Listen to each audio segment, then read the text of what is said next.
نازل خدا اقرأ بسم ربک الذی خلق نه دی، حکم کی تدوینی من سره پروت تے او په یو خاص نظم الله پاک په لوح محفوظ کې او بیت العزت کې خود دی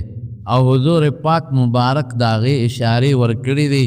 او فرمایلی کې دا صورت تل تکې دی، دا ورپسې دا ورپسې وی دا قرآن د صورت بقره نه دی، او کته وی چې لکه صورت فاتحه په اول کې دا وی دا د قرآن مقدمه ده په حقیقت کې. د ټول قرآن خلاصہ دا په صورت فاتحه کې دی. د قرآن مضامین چې څومره دي په صورت فاتحه کې دي. او زما شیخ مولانا شمس الحق افغانی رحمت الله علیه و فرمایل چې د صورت فاتحه خلاصہ دا په بسم الله الرحمن الرحیم کې دا، او د بسم الله الرحمن الرحیم خلاصہ په دې با کې دا بسم کې چې پیدا او د ټول قرآن اصل مقصد فاتحه کې شو. فاتحه بسم الله الرحمن الرحیم کې او بسم الله الرحمن الرحیم په دې با کې، او وی ته بسم الله مقصد ته دې با لاندې چې کوم راکوټ ټکې دې پاره کې پروت دی. دا باقی فرمایي مونږ یاد کړی دی، اوس وخت نشته چې درته ویم. نو گویا کې سورت فاتحه یو مقدمه شوه د قرآن شریف خلاصه ده ټوله، او که بالفرض دغه سمنی لکه عام مفسرین چې لیکي شروع د فاتحې نه شړومبي صورت، نو بیا سورت بقره لوی صورت تر هغې نه شروع کېږي، نو هغې کې لومبي د قرآن حکیم ذکر کېږي. دا بند په ناتور ملک د سورت بقره په اول کې الله فرمای الف لام میم ذالک الکتاب لا ریب فیه هدی للمتقین. دا طالبان پوهېږي د طالبانو ته درس دلته نه کو، او علماء کرام هم خو پوهېږي هغه درسي خبرې نه کوم، ستاسو مخکې یو اشاره ده. دی وایي دا ذالکه کې د قرآن لوی عظمت ته اشارت دی. وی الکتاب کې الف لام راغی، وی دې کې هم د قرآن لوی عظمت ته اشاره دی. دوش لا ریب فیه کې هم د قرآن شریف لوی عظمت ته اشارت دی، او هدی للمتقین کې هم د قرآن لوی عظمت ته اشارت دی. زه صرف تا یو ټکی ویم، هغه نور درته نه ویم. الله وی قرآن هدایت دی، او چې چا ورسره تعلق وساته هغه نه متقي جوړوي. د حضور پاک زمانه کې کم صحابه کرام مسلمانان شو، د دوی د اسلام نه مخکې حالت وګوره څنګه، خو چې تعلق د هغوی د قرآن سره جوړ شو او د حضور پاک قرآن واورید او په هغې ایمان راوړو او عمل یې وکړو، نو داسې استی ته الله جوړې کړې، داسې استی چې تر قیامته پورې دا ټول نیکان عالمان محدثین فقها او صالحین یو ځای کا. قسم په خدای که د یو صحابي د خپې دوړې ته رسي، دا قرآن د برکته جوړ شي. او چې چا د قرآن سره تعلق نه دی ساتلی، کم انسان هغه تباه و برباد دی. ابو جهل ته وګوره، صرف دو مثال ستاسو مخکې در کوم، ډېر نه. یو هغه انسان چې هغه د قرآن دشمنی کړې ده او قرآن سره خپل تعلق نه دی جوړ کړی لکه ابو جهل. بل هغه انسان چې هغه د قرآن سره خپل تعلق جوړ کړ او قرآن خپل امام او مشر وګاڼه لکه حضرت بلال. ما صرف دو ذکر کړل،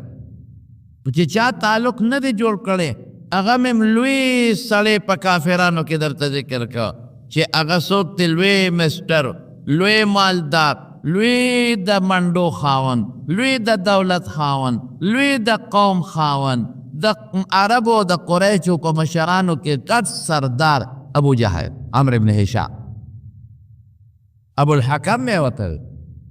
او چې چا تعلق جوړ کا هم درته وښو، هغه ډېر غریب او عجز مسلمان،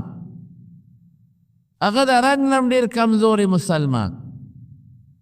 هغه پیسه هم نشته، د هغه خپل وطن هم نه دی، د هغه خپل کور هم نه دی، د هغه خپل کلی هم نه دی، هغه غریب پردی غلام دی.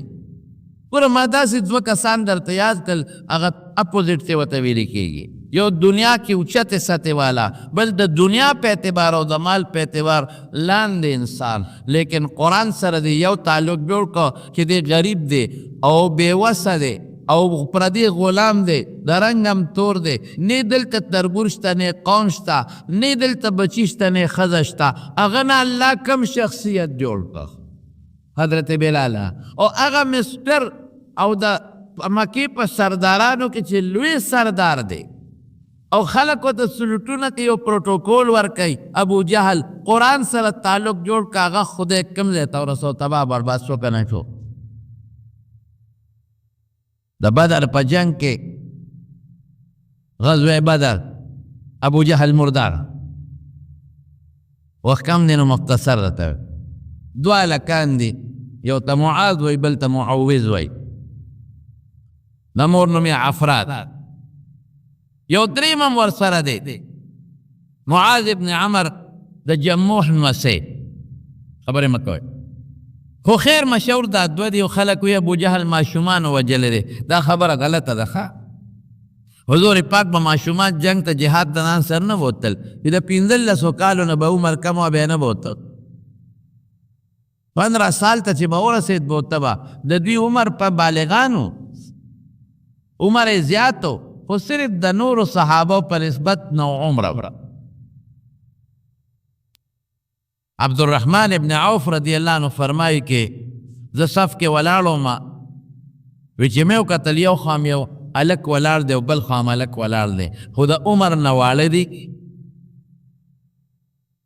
نو په جنګ کې سړی په مرګري ډاډي چې پر مرګري تکړی نو هغه ښي او چې مرګري کمزوري نو بیا دا سړی زړه ګبراویږي یاره وی کې بخاری شریف کې راځي یو خوا مې وکتل الک دی بل خوا کتل الک دی نو زما زړه کې لږ هیبت راغی او داسې ځان مې بې امنه وګڼل چې خدای خوا کې ملګري خو مې هلکان دي الک خو چې معمولي د خپې غره د مورې دا به تخت یا به څه کې په دې سوچ کې یم چې د یو هلک داسې زوګر وړه غلی غوندې ما وکتل دا صفر دی اشاره وکړه چې لږ سر راښکته کړه ما سر ورښکته کړه ما ته وی یا عم اتعرف ابا جهل کاکاجي ابو جهل پیژنې لکه عبدالرحمن ابن عوف خو پیژنده د مکې انسان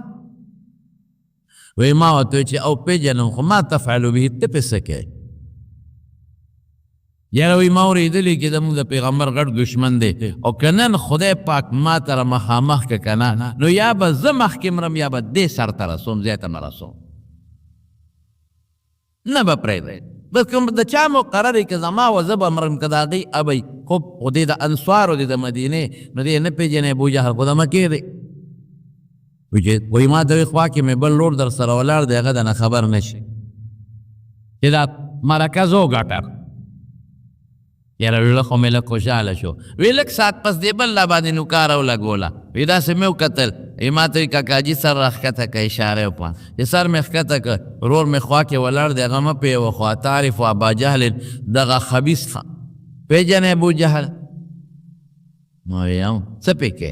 یاره وی زمونږ د پیغمبر سخت دشمن دی ما فیصله کړې ده که نن ما ته دې خدای وښو که نه زه ګورم چې څه چل ورسره کوم یا به زه مرم یا به دې مري خوا کې مې رور دی هغه ته غږ مه کوه یعنې اوس ګوره د پیغمبر د دشمن مقابله کوي زړه کې دا سوچ دی او زړه کې دا سوچ دی چې دا سړی زه مړ کړم خو یو ورور وایي چې بل خبر نه شي بل ورور وایي حالانکې ګوره چې داسې مسلې راځي نو دوه ورونه په یو ځای دی رور په رور باندې ډاړي کوشش کوي چې ملګري ځان سره بولو دی وایي چې نه دا کار زه وکړم او بل څوک یې ونه کړي که دا زه ورسوم دا څه غرغر دی جوړ کړی یا چې دا کار زه وکړم او بل څوک دا ونه کړي او دا زه سر په سر وکړم او دا کمال زه حاصل کړم بهر کې وی دی که ابوجهل لاښکاره شو پاس باندې سور دی د خپل لښکر تماشه کوي ما ورته اشاره وکړه هغه پېژنې وی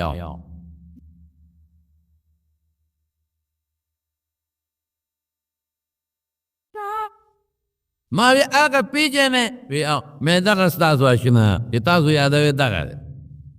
یاره وی لکه د بازونو په شان باها بازونو په شان ورغوټه شي یو د یو نه مخکې کېږي بل د بل نه مخکې کېږي او ځان یې ورورسو او په تور یو وړاندې راوغورځو او دواړه رالل رسول الله صلی الله علیه وسلم ته تورې خوچتې کړې د الله رسول ابو جهل مې مردار کا بل وی د الله رسول ابو جهل ما وجلې ما مردار کړې اوس یو بل سره ګوره مقابله شروع ده حضور پاک وفرمایل هل مسحتم سیفه توره مو مګلې ده پاکه کړې نه هغې وی نه الله رسوله اوس هم د هغه په وینه توره لمده ده وی وښایه تورې ته یې وکتل د دواړو تورې په دې موټی باندې وینه راغلې وه وی دواړو کلاکو ما قتل دواړو وجلې دي دواړو پې په ژوند غزار کړی چې کله جنگ ختم شو او یا کافران مردار شل رسول الله مبارک وفرمایل وی څوک به لاړ شي چې د ابوجهل معلوماتو کې څه شو د خو وی ملګرو ته وی ګورې پس مسلمانانو غزار مه کوئ جمدي به نیسو مکې ته به بوځو د خو دومره غټ زور و په ده کې جمدي به نیسو مکې ته به بوځو ګورې وجنه به نه دا خو لږ کسان دي مونږ خو ډېر زیات یو میاس کې ټیزن ته پته نه وه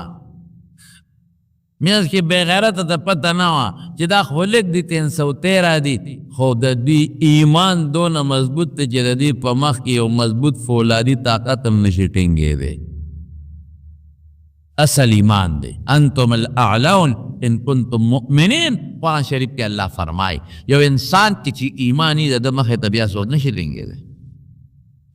صحابه به لږ و کافر به ډېر زیات صحابو سره به طاقت کم و کافرو سره به طاقت زیات و کافر صحابو ته مخې ته نشو ټینګېدی ولې ایماني قوت او طاقت پکې دی نن مسلمان د اربونو نه زیات دی څومره ډېر دی د عیسایان نه نن د مسلمان طاقت زیات دی د یهودو نه نن د مسلمان طاقت زیات دی افراد زیات دي د هندوانو نه نن مسلمانان زیات دي د سیکانو نه نن مسلمانان زیات دي د روسیانو چینیانو نه نن ټول مسلمانان راغونډ که زیات دي لیکن نن د مسلمان هغه طاقت نه دی پاتې کوم چې د مسلمان خپل طاقت دی ولې ځکه مسلمان چې کوم د ایمان زور او جذبه غواړي انا په مسلمان کې کمه ده کله چې مسلمان کې دا دور او جذبه رالاله قسم په خدای هندو بسي نن موندي به راځي او به مونږ پې ترپایي مودي کوم انسان چې د غوا متیاد اس کې هغه مسلمان ته به هم نشي رات پښتانه وایي پخوا پښتنو ته مړوي ته څه ناسونت دی هندو خو ناسونت دی ناسونت نه ګورو خپو ترپولو ته ګوره خو مسلمان کې د خدای طاقت پیدا کړي هندو بسي کشمیریانو غریبانانو سره اسم نشتا کرفیم پې لګولې ده لیکن قسم په خدای داسې په مخه هندوان راغشتي دي چې پیزونه د اخلاص سره ایمانی قوت او طاقت پکار وی څوک به لاړ شي چې ابوجهل وګوري عبدالله بن مسعود رضی الله عنه فرمایي وی زه لاړم وی چې لاړم او یا کسان مردارو لاشونه مې اړول لالل وی دې کې د ابوجهل لاش روایت بخاري کې راځي قد برده وجود یخ شوی لاس و خو حرکت نشو کولی بس سوړ پروت و یاره ساه پکې و به رمقل وی ته چې ودرېدم وی ما ورته وی چې لکه انت ابوجهل تا ابوجهل او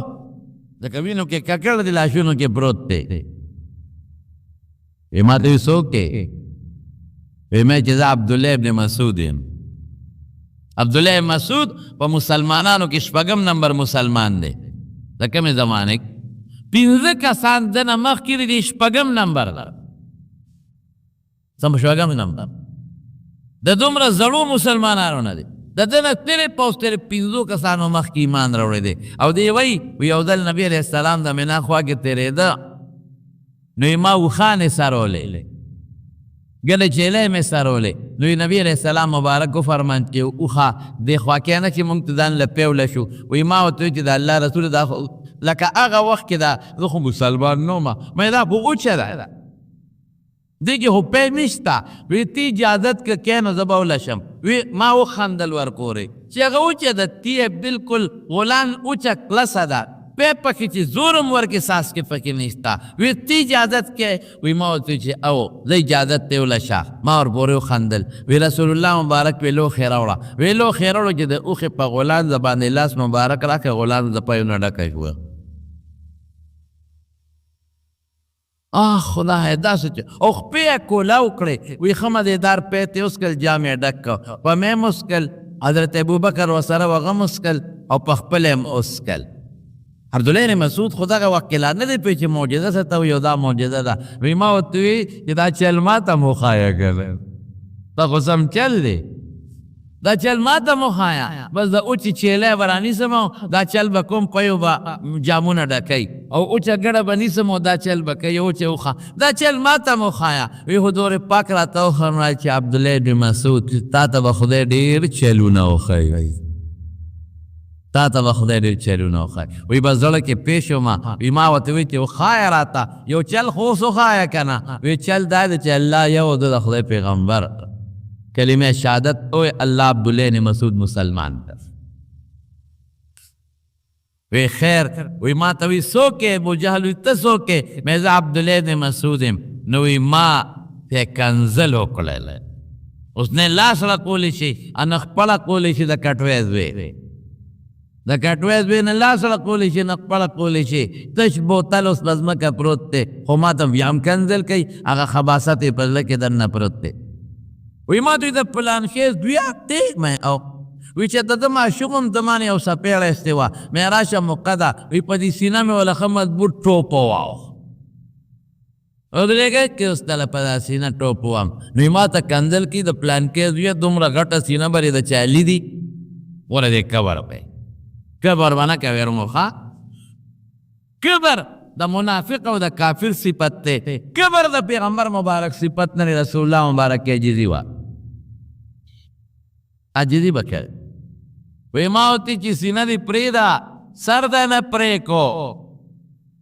ما تفعلوا به په دې سر مې سکه ما وی رسول الله مبارک لولم او هغه ته خیم کې دا سر مې در راوړو او دې خبيث ته ګوره کنه دویم کور ته ګوره وی ما ته وی چې خسر مې پرې کې دي سینه کې لګوګت پرې کا چې په نورو سرونو کې پروتي د سردار سر بخکاری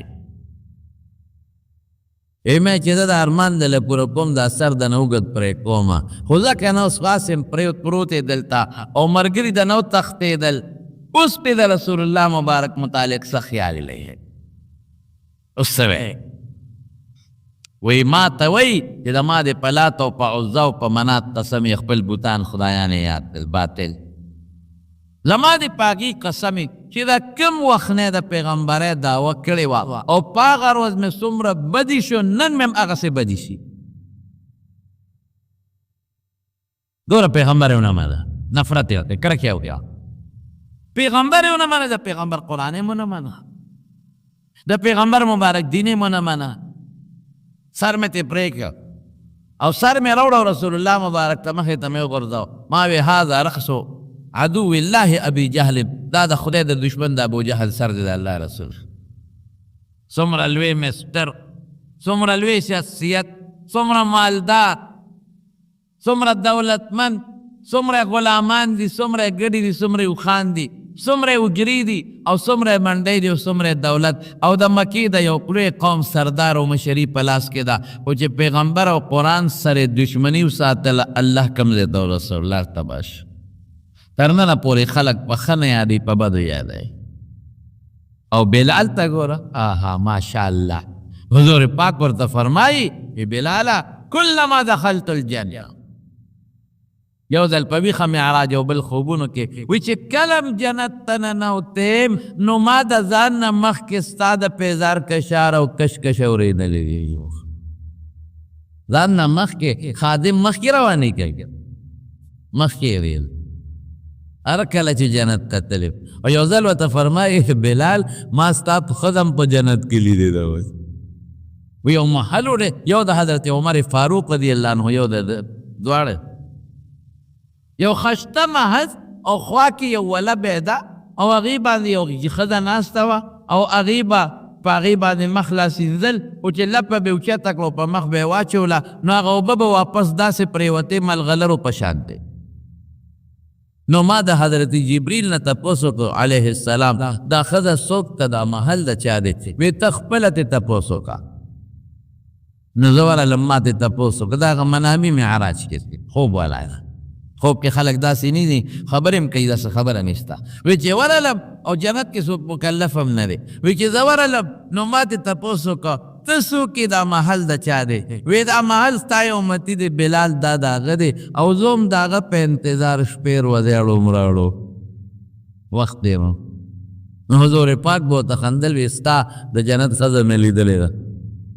او چې کله واقعات خو ډېر زیات دي هغه درته نه یم وخت لږ دی صرف دومره به درته ویم چې کله مکه فتح شوه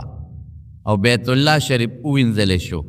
او دننه پکې بوتانو هغې ته راوویستل او بار 360 بوتانو هغې ټول مات کړل او مکه مکمل د توحید ځای وګرځې مکې نه بت پرستي او شرک ختم شو او بیت الله مکمل صفا که لومبې بانګ ویلې کېږي مکه کې اوس دینه مخکې په مکه کې بانګ نه دی ویلی شوی مدینه کې به بانګونه ویلی کېدل مکه اوس پته شوه مکه کې بانګ نه دی ویلی شوی لومبې بانګ ویلی کېږي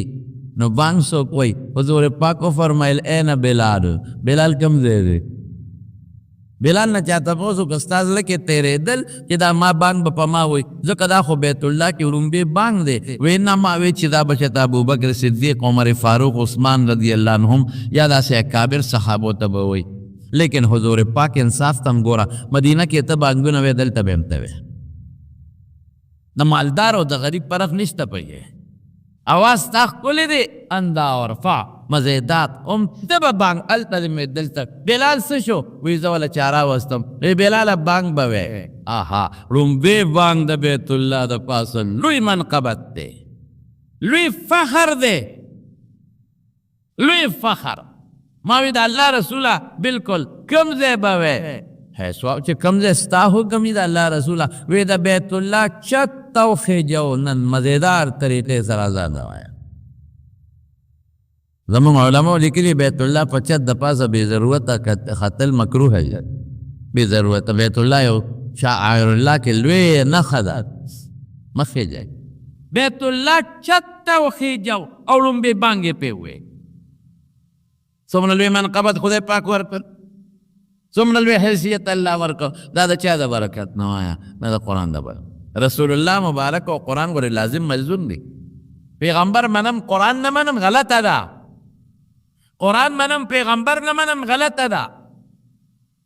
خدای منم پیغمبر نه منم غلطه ده پیغمبر منم خدای نه منم غلطه ده دا ټول لازم ملزوم دی الله منی رسول الله مبارک بمانی او خاتم النبیین د ټولو پیغمبرانو اخیری پیغمبر بمانی د ایمان دی او چې پیغمبر منی قرآن بمانی او چې قرآن منی پیغمبر بمانی پیغمبر او قرآن خو لازم بلدو د قرآن عملی شرح خو پیغمبر مبارک ده نمونه ده نو الله پاک یو دی وی قرآن متعلق هدى للناس عام انسان د پاره هدایت دی او دلته وی هدى للمتقین څه مطلب چې عام انسان قرآن سره خپل تعلق جوړ کی یو خاص تعلق د ایمان او د عمل تعلق هغه کې به الله متقی جوړی بیا نو آیاتونو اوږده دي ټول تشریح نه کومه خو چې کله الله د قرآن سره او د الله د دې کتاب سره تعلق جوړ کړه د ایمان او د عمل نو هغه مقام کم دی اولئک علی هدى من ربهم و اولئک هم المفلحون دا بیا کامیاب خلک دمارو انشاءاللہ قاری صاحب محمد مراد صاحب مراد علی صاحب قاری صاحب مراد علی صاحب دا ګوره یو پروګرام جوړ کړی دی ستاسو د کلي کې د قرآن خدمت کوي ټول ملګري چې څومره یې ټولو ته زما یو درخواست دی قرآن د الله کتاب دی د زړه مینه به دې سره ساتو که خیري ټولو انشاءالله شوق وایه انشاءالله یو وایه انشاءالله او د قرآن د عالمانو حافظانو به د زړه نه قدر کوو انشاءالله یو وایه ټول انشاءالله شوق سره وایه انشاءالله او خپل بچی براولو انشاءالله قرآن ته به کښېنو ټولو انشاءالله شوق سره وایه انشاءالله بچی براولو قرآن دې کې مو کامیابي ده بچرا والے قرآن تکیر قرآن بزده کی پناظرہ حافظان جوړ کې عالمان جوړ کې. بس اخیری خبره کوم، نن د دې موبایل او د نیټ په ذریعہ بعضې خلک لګیا دی علماء کرامو پسې بد وایي، مدرسو پسې بد وایي، څوک پټکي پسې بد وایي، څوک ګیرې پسې بد وایي، څوک نیکانو صالحینو پسې بد وایي. د دې نیټ په ذریعه په کور کې هر سړي ځان له خپله سټوډیو جوړه کړې ده او دننه پکې ناست دی. بس یو درخواست کوم زما وروڼو، د قرآن خدمت د پیغمبر میشن دی. د قرآن خدمت د چا میشن؟ د پیغمبر فرائضو کې الله فرمایي وانزلنا الیک الذکر لتبین للناس ما نزل الیهم. وی ما قرآن نازل کړه دا به ته خلکو ته بیانوې، وضاحت به ته کوې د قرآن. لا تحرك به لسانك لتعجل به ان علينا جمعه وقرآنه فاذا قرأناه فاتبع قرآنه ثم ان علينا بيانه. قرآن ستا په سینه کې جمع کول، ستا په جمع مبارکه خلکو ته رسولو، خلک خو یول ستا د مبارکې ژبې نه، دا الله وی زما ذمهداري ده. نو چې څوک قرآن خلکو ته ښیي، د قرآن په معنا خلک کوی، د قرآن په اعمالو خلک کوی، قسم په خدای دی د پیغمبر په مشن روان دی. نو چېرې چا د پیغمبر سره مینې د حافظ عالم سره به مینه ساتي، ساتو به که خیري کله وایه انشاءالله پوخ سره وایه، او که د چا د پیغمبر سره مینه نه بېله خبره. مونږ الحمدلله ایمان دا دی چې مونږ به د ځان او بچو او ښځې او مور او پلار نه د چا سره مینه زیاتو، محمد مصطفی سره. ټول وایي صلی الله پرې د حضور پاک مبارک سره مینه کوي، د هغه دین سره به مینه کوي، د هغه دین چې څوک خدمت کوي هغې سره به مینه کوي. او دی وایي مړه پلانکي مولا کې خو دا چل دی، پلانکي مولا کې خو دا چل. نو ستا چلونه خو به خود مونږ انسانان یو او تاسو سره اوسېږو او ستاسو ډوډۍ خورو، تاسو جامه راکوئ هغه غوندو، تاسو سره یو ځای اوسېږو چې څنګه تاسو یې هغسې به مونږ هم یو. ما د یو سړي پلانکي مولي صاحب خو زمونږ داسې دی داسې دی، قصې د حضرت عمر کوي او د کې دا چل دی. مې ته څه وایي چې زما د استاد حضرت عمر په شانتې شي غلی شي. او مې مطلب رښتیا وایه یو بالکل مونږ ته د هغه قصې کې پکار چې هغسې شي. نو مې د عمر صاحب مقتدیان څوک و، حضرت بلال و ابو هریره و که نه. نو مې ته هغسې یې مقتدیان د څوارلسمې زمانې و امام د پیغمبر د زمانې پښتانه کې څنګه مې د هغسې جید مقتدي د څوارلسمې زمانې او امام د پیغمبر مبارک د زمانې. مونږ خو ټیک ده د حضرت عمر صفت کوو چې داسې ځان کې هغه سیده شو کېدی خو جلک خو به پیدا شي. نو ګوره امام نبی علیه السلام مبارکو د هغه نه پس د هغه خلیفګانو د هغه صحابه دي. نو مونږ به ځان کې کوشش وکړو چې مونږ هم خدای پاک ښه کړي او تاسو به هم کوشش کوئ چې ځان نه ښه مقتدیان او مزیدار مقتدیان جوړ کړئ که خیر انشاءالله العزیز. زما وروڼو به دا څو خبرې مې ستاسو په خدمت کې عرض کړلې.